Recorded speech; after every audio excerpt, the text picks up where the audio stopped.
Revise किए हैं सब लोग? रिवीजन हुआ है? अ, अविनाश क्लास क्यों छोड़ रहे हो मैथ वाला? ओह माय गॉड, ऐसे कैसे? तुम भी छोड़ दिए? हाँ वही बात हुआ। नहीं मतलब जैसे जानबूझ के मतलब जैसे बैंड में फूल छोड़ेगा तो बहुत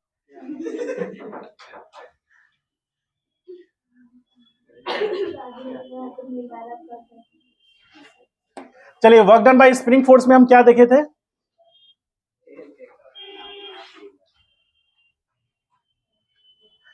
ऑन हो गया है? देखिए, work done by spring force में हम दो पोजीशंस के लिए निकाले थे। तो मान लीजिए एक छोटा सा क्वेश्चन हम दें, उससे पहले हम लोग इस बात को समझे।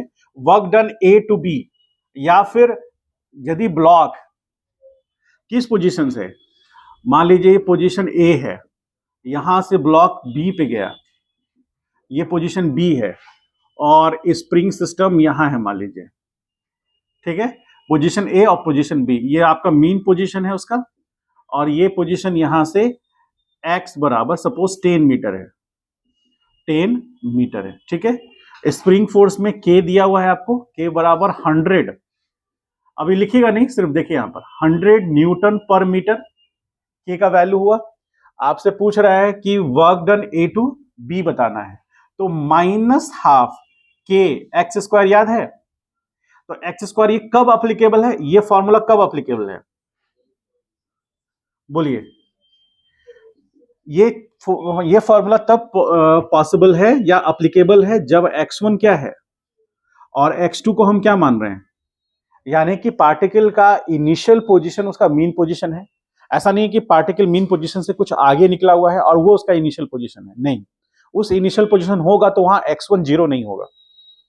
समझ गए? x1 जीरो कब होगा? जब पार्टिकल अपने मीन पोजीशन पे होगा। मीन पोजीशन मतलब, मीन पोजीशन मतलब जहां बॉडी पर लगने वाला सारे फोर्सेस का समेशन क्या है, जीरो है, वो पोजीशन होगा। वर्टिकल एसएचएम हम लोग देखेंगे आगे जाकर के, और हम वर्टिकल स्प्रिंग भी बताए हैं आपको, बताए हैं वर्टिकल स्प्रिंग, हमको याद है, आपको याद नहीं है। वर्टिकल स्प्रिंग बताएं, उसमें मीन पोजीशन उसका नेचुरल लेंथ नहीं होता है, मीन पोजीशन नेचुरल लेंथ से एलोंगेट कर जाता है, और तब जाकर मीन पोजीशन आता है जहां पर कि उसका वेट उसके स्प्रिंग फोर्स को बैलेंस करता है। समझ गए? तो वहां नेचुरल पोजीशन और मीन पोजीशन अलग अलग होता है, लेकिन हॉरिजॉन्टल स्प्रिंग सिस्टम में मीन पोजीशन और नेचुरल पोजीशन क्या होगा, सेम होगा। समझ पा रहे हैं? याद कुछ है कि नहीं? इतना जल्दी कैसे भूल जाते हैं? नेचुरल लेंथ कह लीजिए, ठीक है? और इसी को नेचुरल पोजीशन भी बोलेंगे, नेचुरल पोजीशन। अब देखिए यहां पर, तो हमें x पता है, तो यहां -1/2, k का वैल्यू कितना है 100, और x कितना है 10 इंटू 10, तो यहां से इसको कैंसिल आउट करेंगे तो 50 होगा, तो -100 इंटू 50 कितना हो गया, ये -5000 जूल, ए टू बी।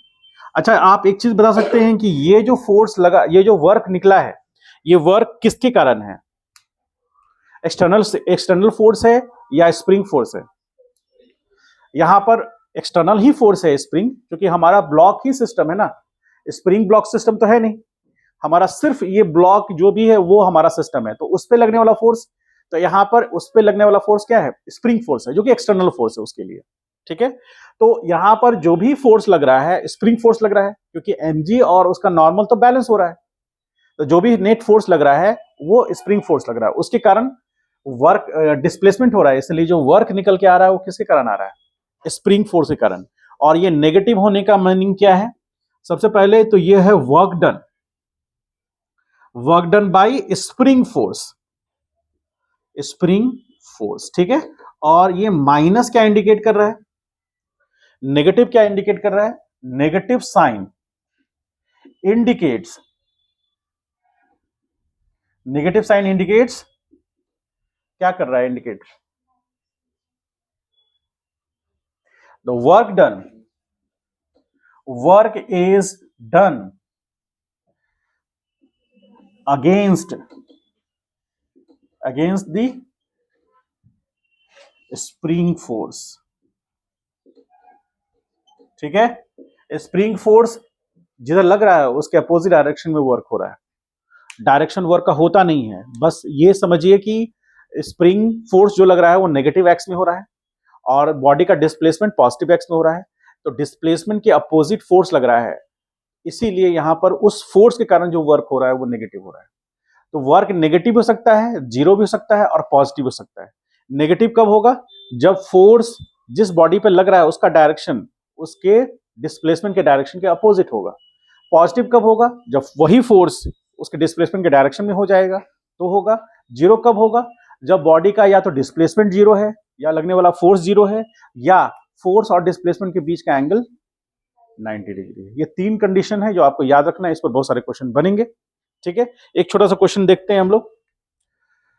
एक क्वेश्चन क्या कहता है, उसका स्टैटिकल डाटा हम आपको देते हैं। क्वेश्चन कह रहा है कि यहां पर भी ब्लॉक और ब्लॉक कह लीजिए, ब्लॉक सिस्टम है।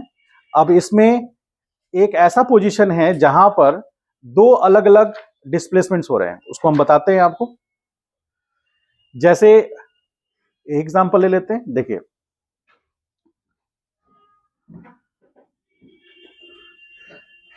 यहां पर स्प्रिंग सिस्टम हुआ, ठीक है। ये एक ब्लॉक है, मास उसका 2 kg है, ठीक है। यहां एक पोजीशन, इसको ए मान लीजिए, और यहां एक पोजीशन है,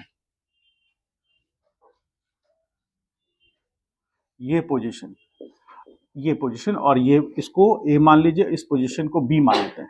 मास तो वही रहेगा, मास थोड़ी चेंज करेगा, ठीक है। इस पोजीशन को बी मान लेते हैं, ये उसका मान लेते हैं, ये पोजीशन मीन पोजीशन था, ये उसका मीन पोजीशन था, ठीक है। ये लेंथ के बीच का गैप 2 सेंटीमीटर है और यहां से यहां सपोज 1 सेंटीमीटर है, ठीक है। तो क्या रहा है क्वेश्चन में? क्वेश्चन में कह रहा है 100 न्यूटन मीटर दिया हुआ है, इस पोजीशन को ए मान लिया गया, ओ, ये ओ पोजीशन जो उसका मीन पोजीशन है, ये पोजीशन ए है और वो बी पोजीशन है।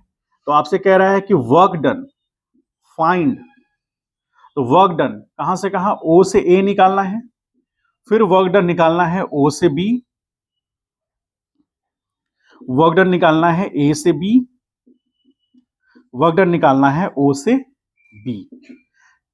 तीनों वर्क निकालना है, निकल सकता है क्या? इसमें क्या क्या चाहिए होगा आपको वर्क डन निकालने के लिए? स्प्रिंग फोर्स है ना, ये उसका नेचुरल लेंथ है, नेचुरल पोजीशन है। तो नेचुरल पोजीशन, वो पोजीशन जहां सारे फोर्सेस क्या होंगे? जीरो। तो ऑब्जेक्ट इनिशियली पोजीशन ए पर है, तो वो जो पोजीशन ए है उसका नेचुरल पोजीशन तो है नहीं, मेन पोजीशन तो है नहीं, तो वहां पर हम कुछ वैल्यू देखेंगे। हमको पहले कहां से निकालना है? ओ से ए, फिर कहां से निकालना है? ए से बी, और फिर ओ से बी निकालना है। करके बताइए तो, इसको पहले राइट डाउन कीजिए और फिर इसको करिए। तो स्प्रिंग कांस्टेंट के है और उसका वैल्यू 100 है, के इज इक्वल टू 100 न्यूटन पर मीटर। करके बताइए।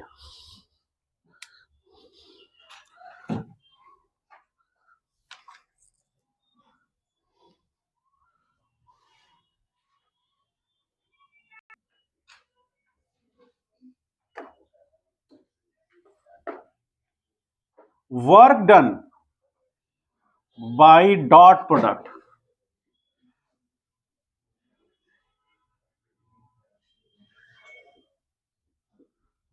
Work done by dot product. चलिए हेडिंग दीजिए।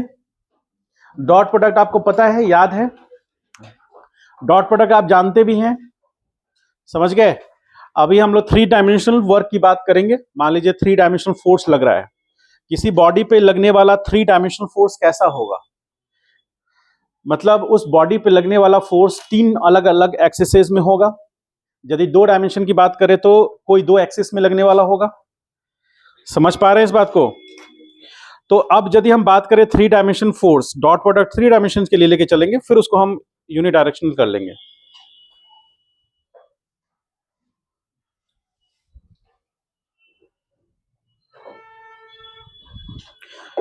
यूनिडायरेक्शनल और 3 डायमेंशन में क्या डिफरेंस है? बोलिए। मुझे गर्मी महसूस हो रही है, फैन चलाना होगा। एसी में थोड़ा ज्यादा दिक्कत है। अभी फैन देखते हैं, यदि उससे ठीक हो जाएगा तो ऑन करो फैन। सब अपना हुड पहन लीजिए। आइए, बस अगले महीने तक दिक्कत रहेगी, फिर आदत पड़ जाएगी आपको। चलिए देखिए यहां पर एक्स एक्सिस, वाई एक्सिस और ये जेड एक्सिस। अरे देखो इधर, एक्स एक्सिस, वाई एक्सिस और जेड एक्सिस। थोड़ा सा समस्या है इसमें, 3 डायमेंशंस फोर्सेस की बात कर रहे हैं हम लोग, 3 अलग अलग एक्सिसेस में लगेंगे, ठीक है। तो 3 अलग अलग एक्सिसेस में हम मान के चल रहे हैं, यूनिट डायरेक्शन होगा तो उसमें 2 एक्सिसेस में फोर्सेस 0 हो जाएंगे। तो हम यदि मान लेते हैं कि कोई एफ अमाउंट का फोर्स लगा, मान लीजिए कि ऐसे कोई एफ अमाउंट का फोर्स लगा, ये एफ अमाउंट का फोर्स है, तो ये फोर्स मान लीजिए सपोज करें कि x I cap plus Y J cap और plus Z K cap, 3 dimensions में फोर्स हो गए। तो यदि एफ बराबर हम लिखना चाहते हैं x I cap plus Y J cap plus Z K cap, 3 dimension forces हैं। लेट बॉडी, ध्यान से समझिएगा, यहां पर स्टेप बाय स्टेप चल रहे हैं, 3 डायमेंशन में थोड़ी दिक्कत आती है। लेट बॉडी इज डिस्प्लेस्ड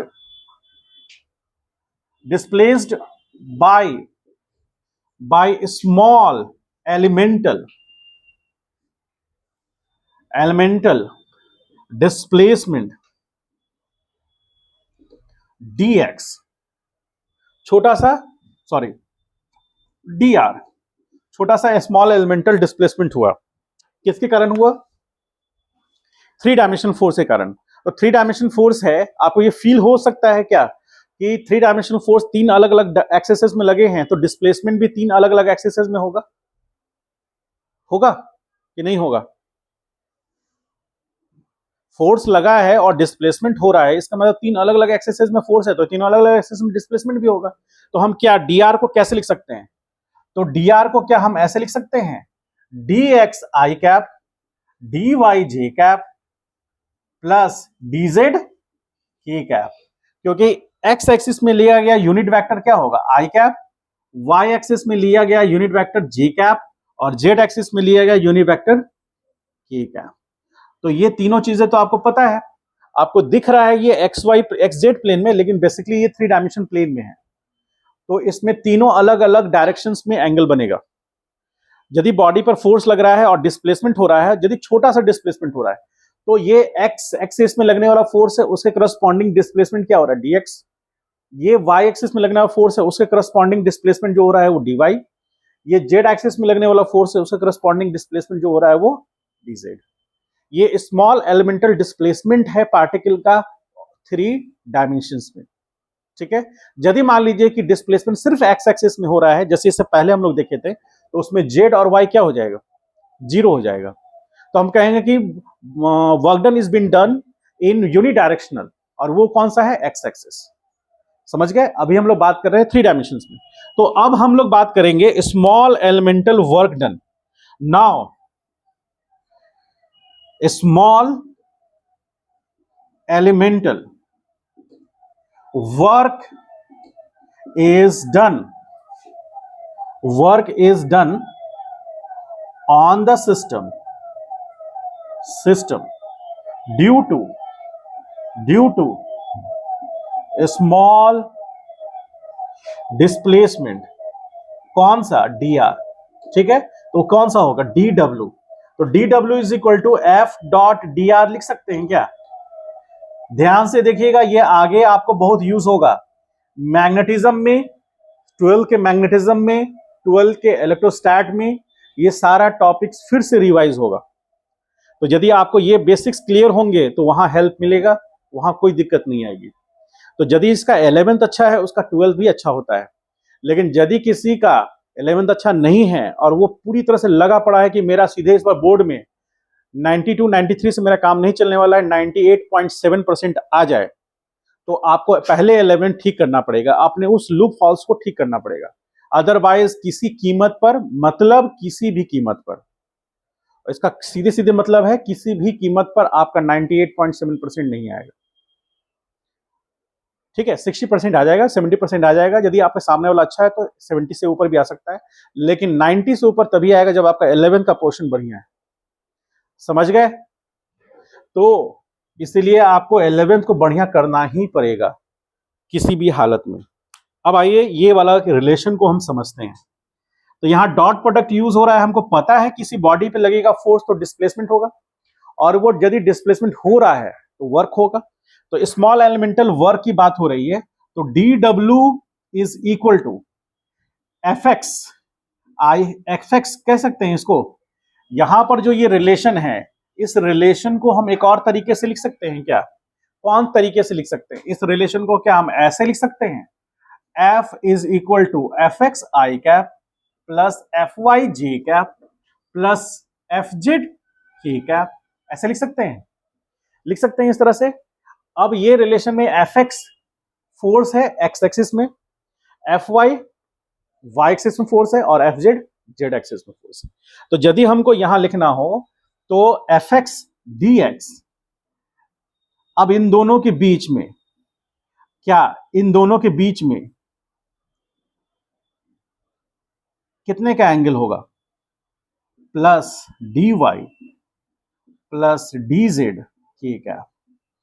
तो D W is equal to F की जगह पर क्या लिख सकते हैं, F X I cap plus F Y J cap plus F Z K cap, ऐसा लिख सकते हैं क्या? अरे बोलो, कुछ समझ में आ रहा है क्या हो रहा है? क्या ऐसा लिख सकते हैं? फोर्स को, फोर्स एफ की जगह पर, एफ की जगह पर हमने क्या लिख दिया, एफ का जो वैल्यू है वो लिख दिया। एफ का वैल्यू क्या है? डीएक्स की जगह पर, सॉरी डीआर की जगह पर, डीआर की जगह पर क्या लिखा हुआ है, डीएक्स आई cap D Y J cap plus D Z K cap, वो लिख दिया हमने। अब हमको पता है कि डॉट प्रोडक्ट कैसे लेंगे हम। यदि हमारे पास दो तीन इधर वेरिएबल हैं, तीन इधर वैल्यू है, इधर अलग अलग वैल्यू है, उसका डॉट प्रोडक्ट कैसे लेते हैं? इस वाले टर्म को इसके साथ, फिर इस वाले टर्म को इसके साथ, इस वाले टर्म को इसके साथ, ये हो जाएगा। उसके बाद प्लस इसको मल्टीप्लाई करेंगे इसके साथ, फिर इसको y को इसके साथ, फिर y वाले के टर्म को इसके साथ, फिर प्लस, फिर इसको करेंगे इसके साथ, z वाला टर्म फिर y के साथ, और फिर ये z वाला टर्म z के साथ, तो 9 प्रोडक्ट्स बनेंगे। तो आपको पता है, मान लीजिए सपोज करें, हम पहले भी बताए हैं आपको वेक्टर में, फिर से बताते हैं। मान लीजिए एफ एक्स है, यानी कि किस डायरेक्शन में लगने वाला फोर्स है, एक्स में, और उसको हम मल्टीप्लाई करेंगे dx से, तो दोनों का डायरेक्शन सेम है। यदि दो फोर्स और डिस्प्लेसमेंट का डायरेक्शन सेम हो तो कॉस थीटा कितना होगा, 0 हो जाएगा। तो कॉस 0 कितना, तो यहां से एफ एक्स dx लिख सकते हैं प्लस कॉस 0 यहां लिख देंगे प्लस, अब इसी एफ एक्स को किसके साथ करेंगे, तो ध्यान से देखिए, एफ एक्स फोर्स लग रहा है और डिस्प्लेसमेंट किधर हो रहा है, जेड में नहीं वाई में। फोर्स लग रहा है एक्स एक्सिस में, कितना मैग्नीट्यूड का, एफ एक्स का। डिस्प्लेसमेंट कितना हो रहा है, डी वाई, किस में, वाई एक्सिस में। तो फोर्स यदि एक्स एक्सिस में है और डिस्प्लेसमेंट वाई एक्सिस में है तो उनके बीच का एंगल कितना होगा, तो कॉस 90 0। तो जब भी सेम डायरेक्शंस में नहीं होंगे उनका रिजल्ट क्या निकल के आएगा, 0। तो हम डायरेक्टली क्या लिखेंगे, इन सब को छांट के चलेंगे। अब लिखेंगे F Y D Y plus F Z, लिखेंगे ऐसा, बाकी सब टर्म 0 होगा। क्यों होगा, समझ पा रहे हो? कल फिर पूछेंगे, एकदम पूरा ध्यान दो। मास्टर इतना, मतलब फिलहाल तो बदमाश से काम चला रहे हैं, मास्टर इतना बदमाश है कि वो छोड़ेगा नहीं, पूछेगा ही पूछेगा, इसलिए पूरा ध्यान रखिए। ना हम बदलने वाले हैं ना आप। हाँ, किसी को सुपारी दे दीजिए, 5 बजे निकलते हैं हम, तो काम हो सकता है, ठीक है। तो सुपारी मतलब वो मत दे दीजिएगा कि खाओ सुपारी, ठीक है। आइए,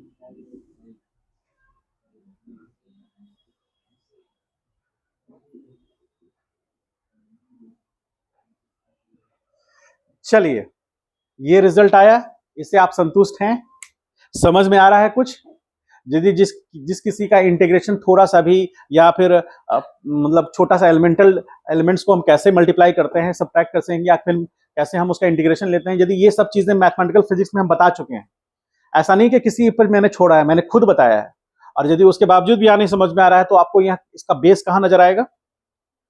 जैसे मान लीजिए, सपोज करें कि आप कोई वेब सीरीज देख रहे हैं, मान लीजिए कि वेब सीरीज देख रहे हैं, चलिए मान लीजिए कालीन भैया देख रहे हैं, तो तीसरा सीजन का डायरेक्ट आप मान लीजिए तीसरा सीजन देख रहे हैं, तो उसका बेस कहां जुड़ा होगा? आखिर कालीन भैया को जो गोली मारा गया, 3 गोली, उसके बावजूद भी वो बचा है, तो गोली क्यों मारा गया उसको? इसके पीछे का कारण कहां मिलेगा आपको? गुड्डू पंडित क्यों ज्वाइन किया कालीन भैया को, इसका कारण कहां मिलेगा? बात की गहराई को समझ रहे हैं? वो सिंसियर बच्चा है, वो कुछ करेगा जीवन में, वो कॉपी लेके मानेगा।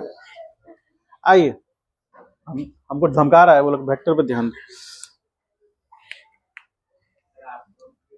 नहीं, उसको बोलने ऐसे ही करें, चलो आप देखो, ठीक है।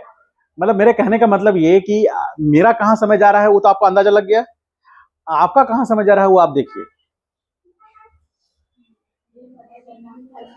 मैंने लिख रखा है किसको किसको कब कब निपटाना है। उससे सबसे पहले हम 1-2 और मूवी निपटाए, उसके बाद फिर कालीन भैया निपटा दिए, पताल लोक निपटा दिए, फैमिली मैन में अभी लगे हुए हैं, उसके बाद फिर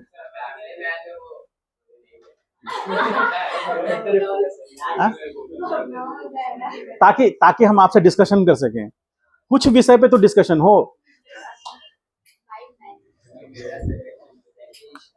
अच्छा, तुम क्लास के बाद पूरा भर भर के सजेशन देना, एक लिख लेना, भर भर के सजेशन देना, हम तुम्हारा सुनेंगे।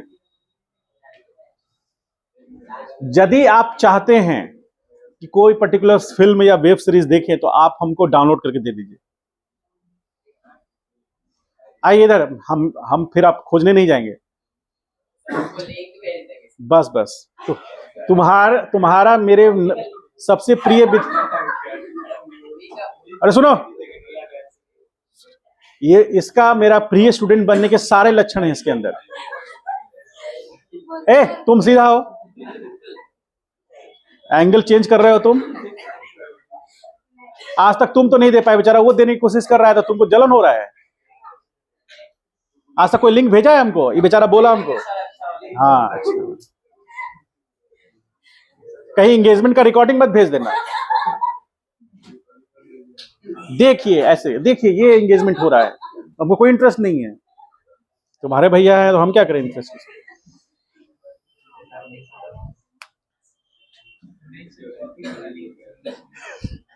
आइए,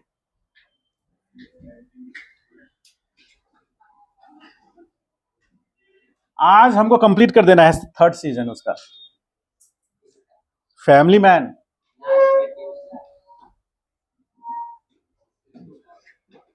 वो श्रीनगर चला गया है, बस यहां तक हम रुके हुए हैं, ठीक है। हाँ, सारा चीज पता करके आप लोग को बताएंगे। वो तो तुमको क्या लगा है वेक्टर क्यों नहीं कंप्लीट हो पाया? हो जाएगा ना। देखिए, हम क्या चाहते हैं, हम चाहते हैं आप आराम से वेब सीरीज भी देखिए, पढ़ाई भी कीजिए। पढ़ाई कीजिएगा, वो देखिएगा, कोई फर्क नहीं पड़ता, बहुत अच्छा रहेगा, सब कुछ अच्छा चलेगा। लेकिन खाली वही देख रहे हैं, इमोशनली आप आंख में आंसू आ गया आपके, इधर पढ़ाई हो ही नहीं रहा है। पढ़ाई को पहले नंबर पर रखिए, दूसरे नंबर पर उसको रखिए। अच्छा, सब्सक्रिप्शन दे दे तुमको, सब्सक्रिप्शन आता है 1 साल का, उसका 1500 रुपया में, यही ना? नेटफ्लिक्स का है, चाहिए तुम टेस्ट में टॉप कर जाओ, तुमको दे देंगे। वैक कर रहा है, नहीं होगा। सर नेक्स्ट टाइम जो चैप्टर खत्म करेंगे उसका सब। हाँ, चलो बैठो। सब रिकॉर्ड हो रहा है, क्या दिक्कत है? सही बात है। ये पहला वाला वीडियो में 2 व्यूज हैं, हम बोले मनीष 2 व्यूज है, तो बोलेगा हाँ, एक हम देख रहे हैं, आप देख रहे हैं। हम बोले हे भगवान।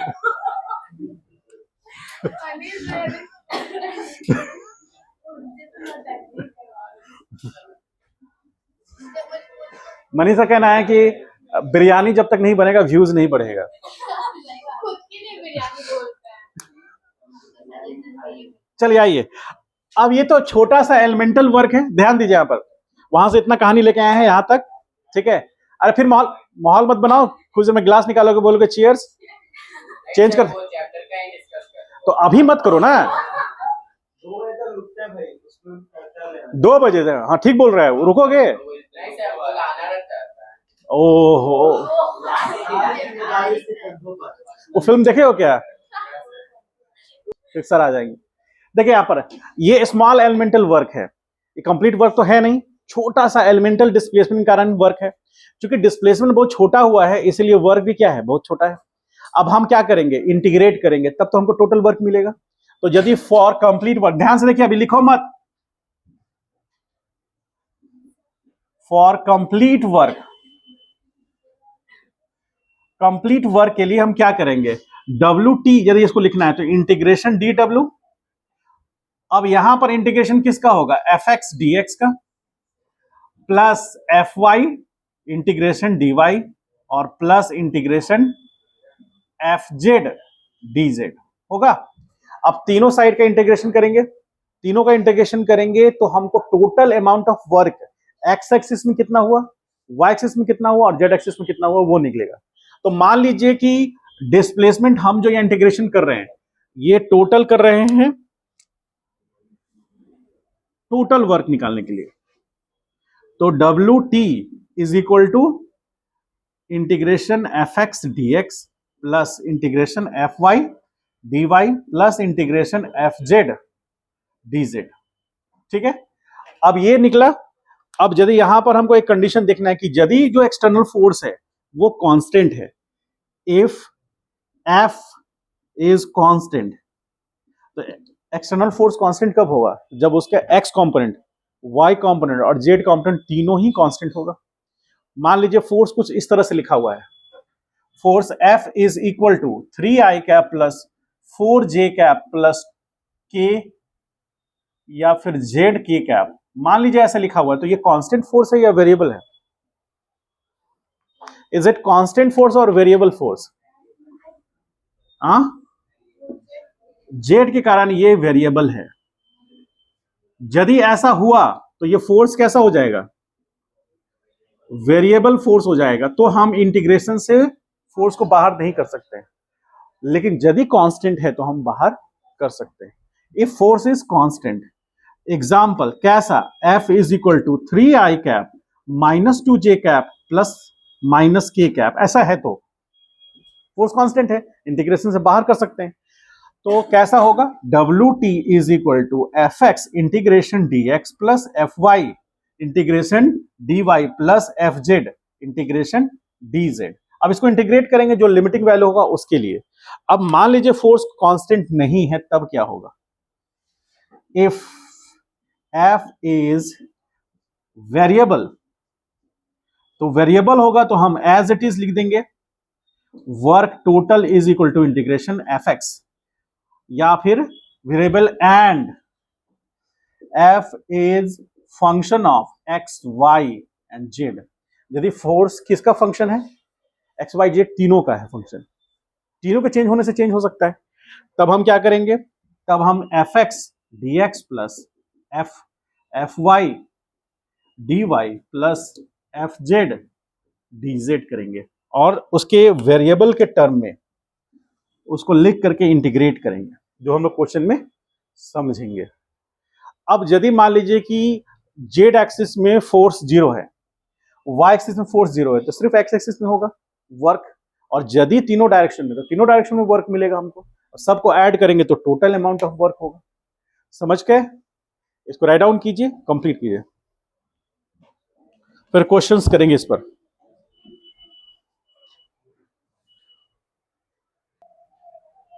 This expression is used when then the force is constant. This expression is used when the force is constant with respect to position and time. ठीक है? With respect to position and time.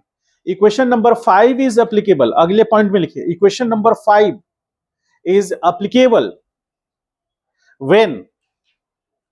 when the three-dimensional force is varying, when the three-dimensional force is varying with time, when the three-dimensional force is varying with time,